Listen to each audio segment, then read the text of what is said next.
Welcome to this video, where I will show you how to protect your privacy by turning off data sharing in the Momondo app. Many users are not aware that the app shares data with group companies, travel partners, and business partners.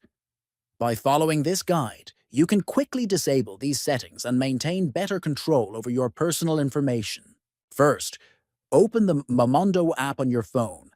Next, look at the bottom right corner and tap on the profile icon. Then, select the option labeled Account. Inside this section, tap on Data Sharing. Here you will see different toggles related to sharing information with our group companies, with travel partners, and with business partners. Finally, turn off each of these sharing options. Once they are all disabled, your personal information will no longer be shared with these third parties. By following these steps, you have successfully stopped data sharing in the Momondo app.